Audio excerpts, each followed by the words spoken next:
All right, for more on the PM's push to expedite the vaccine rollout and regain the political momentum after Friday's National Cabinet, which shook everything up, I'm joined from Canberra by the national editor of the Australian newspaper, Dennis Shanahan. Dennis, you make the point in your column today that we've moved into this new phase of policy making, new phase of politics too, after Friday's National Cabinet. I think there's been more exposure in the last 3 or 4 days on the politicking of premiers. I think it's cutting through in the way that it perhaps hasn't. But this is dangerous territory for the PM too. He's actually got to nail this rollout from here on in. There's no doubt about that, Peter. The person with the most at risk is Scott Morrison. He is the most responsible, he's the man at the top, and he is the man with the most at risk as Prime Minister. No doubt about that at all. And last week, I think it was getting to the stage where the Prime Minister had no choice, and I don't think the Premiers had much choice either, that the public mood was such that they wanted to see that there was something being done, and something being done as a group leadership, not just the Prime Minister coming out and giving orders and so forth, which the Premiers could then choose to ignore. What we've actually seen out of the 45th National Cabinet meeting last Friday was an agreement that there would be a four-phase plan to actually come out of the COVID, to start dealing with the fact that we have to live with COVID.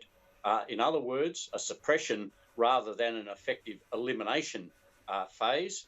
And I think the key to that, and it's fair enough, business is saying, look, we haven't seen the metrics, we haven't seen the level of thresholds. Greg Hunt was asked today, well, what level is the vaccine threshold going to be to enable these end to lockdowns? Well, we don't know yet. We're going to be getting the health advice on that. I think what had to happen politically on Friday was that the leaders had to get together, make an in-principle decision, which they did, that there would be a plan and that they would abide by it.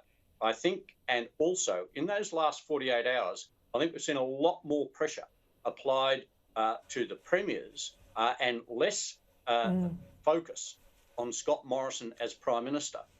We can see today a whole backlash against Anastasia Palaszczuk making a trip to Japan and coming back to Australia after pushing to reduce the international arrivals. And they wanted to reduce the arrivals by 75 to 80%, not the 50% that was agreed. So I think that people are starting to look at what the Premiers are saying and what they're doing. And I think this is healthy for the national psyche at a time of emergency and changing politics at this phase of the pandemic.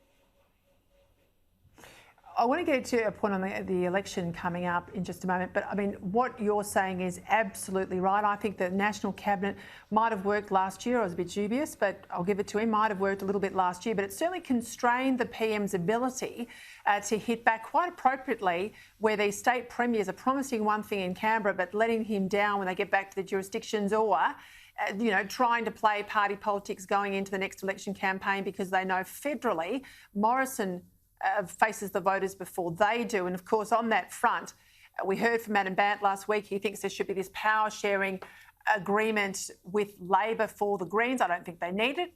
Of course, there's going to be no power sharing between the Greens and the coalition, but it's needed more, I think, for the Greens constituency. Bob Brown's come out today and backing it in. Now, I think it's political suicide. I'd be interested in your view, but I think it's political suicide for Labor because the Green voter already comes in very disciplined preference flows, about 80% back to Labor.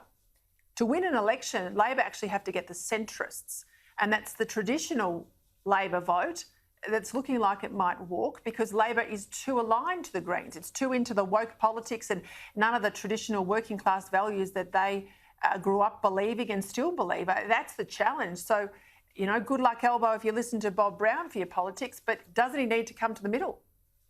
Well, precisely. And the curious thing is Bob Brown has come out in the Australian today and say, oh, look, there should be this alliance backing up Adam Bandt, talking about a coalition between the Greens and Labor.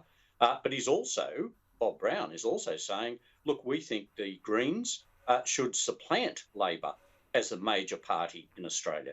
And it was 10 years ago when Bob Brown was still leader in an interview with me where he actually put that proposal. Now, in that 10 years, we've seen the Greens haven't actually gained the ground they thought they would. They've gone backwards a bit from where they were with Bob Brown. They had the balance of power in both houses at that stage. So I think that the Greens are starting to say, yes, look, vote for us and you can still get Labor. It's all part to work for the Greens, and it's a lunacy for the Labor. And look, Anthony Albanese has made it clear he doesn't want any coalition, but having Bob Brown and Adam Bandt out there talking about it, they are going to ensure that there'll be Labor voters who think, oh, I can now vote Labor. I can now vote Green and still vote Labor, in effect. Now, that's going to take away Labor's numbers, and their only hope to get into government is to move to the centre.